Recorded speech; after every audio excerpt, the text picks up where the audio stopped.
Selamat pagi anak-anak. Hari ini kita akan melanjutkan materi kita mengenai himpunan, yaitu tentang sifat-sifat operasi pada himpunan. Nah, sifat-sifat operasi pada himpunan ada 5 sifat. Sifat yang pertama, sifat idempoten. Nah, contohnya begini.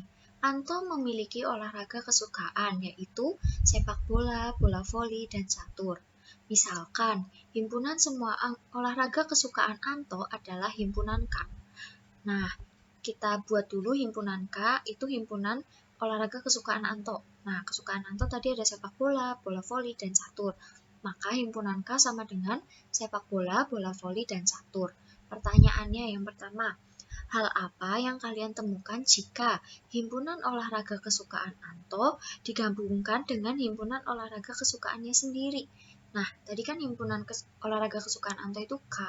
Maka K gabungan K sama dengan, himpunan K itu kan sepak bola, bola voli, dan catur digabungkan dengan sepak bola, bola voli, dan catur.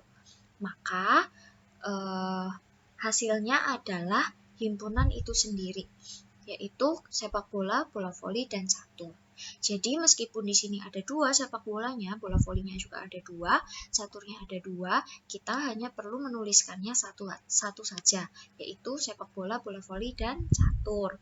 Nah, dapat disimpulkan bahwa K gabungan K sama dengan K. Lalu yang kedua, hal apa yang kalian temukan jika himpunan olahraga kesukaan Anto diiriskan dengan himpunan olahraga kesukaannya sendiri? K irisan K. Irisan itu kan merupakan anggota himpunan yang sama. Nah, sedangkan ini ketiganya itu sama, maka K irisan K adalah himpunan K itu sendiri. Jadi, berdasarkan dua contoh ini dapat disimpulkan bahwa misalnya untuk sebarang himpunan A berlaku A gabungan A sama dengan A irisan A sama dengan A. Nah, apabila kalian menjumpai yang seperti ini, maka disebut dengan sifat idempoten. Sifat yang kedua yaitu sifat identitas. Misalnya, A adalah himpunan semua pelajaran yang disenangi Budi. Nah, himpunan pelajaran yang disenangi Budi yaitu matematika, bahasa Indonesia, dan kimia. B adalah himpunan semua pelajaran yang disenangi oleh Badu. Nah, dimisalkan di sini himpunan pelajaran yang disenangi Badu adalah himpunan kosong. Nah, selanjutnya himpunan semua pelajaran yang disenangi Budi digabung dengan himpunan semua pelajaran yang disenangi oleh Badu. A gabungan B sama dengan matematika, bahasa Indonesia, dan kimia digabungkan dengan himpunan kosong. Maka hasilnya adalah matematika, bahasa Indonesia, dan kimia. Jadi himpunan kosong di sini itu tidak berpengaruh terhadap himpunan A. Jadi A gabungan B sama dengan himpunan A.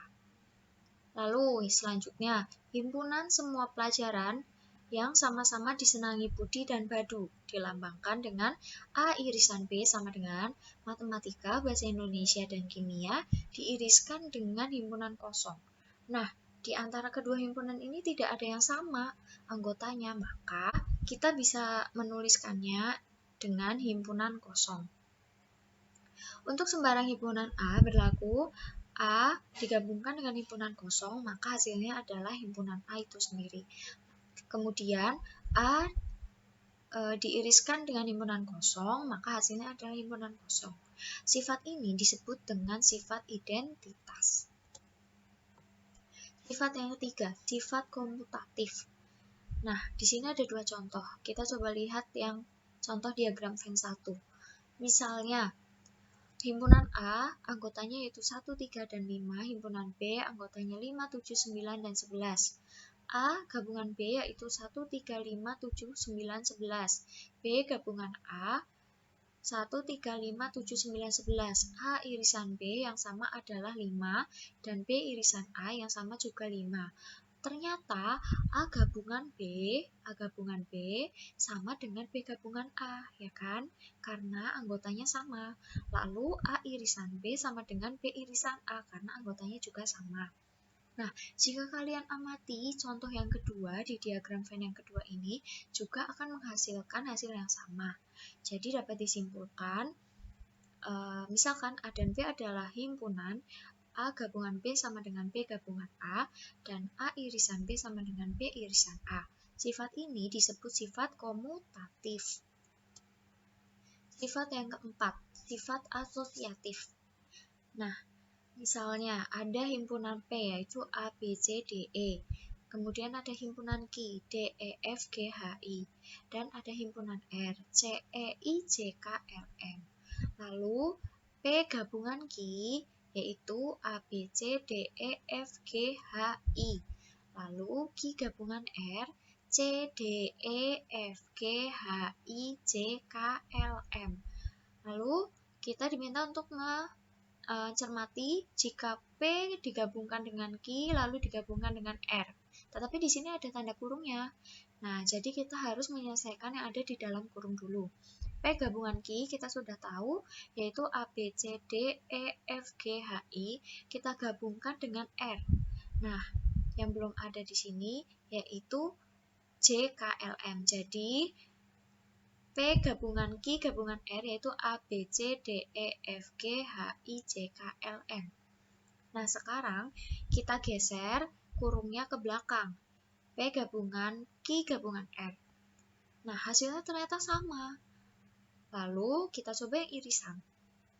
P irisan Q irisan R. Coba kita lihat P irisan Q yang sama adalah D dan E. Lalu kita iriskan ke R. Nah, di R tidak ada D, adanya hanya E. Maka P irisan Q irisan R sama dengan E. Lalu kita geser lagi. Kurungnya kita geser ke belakang. P irisan Q irisan R, Q irisan R. Yang sama adalah E. Lalu kita iriskan dengan P.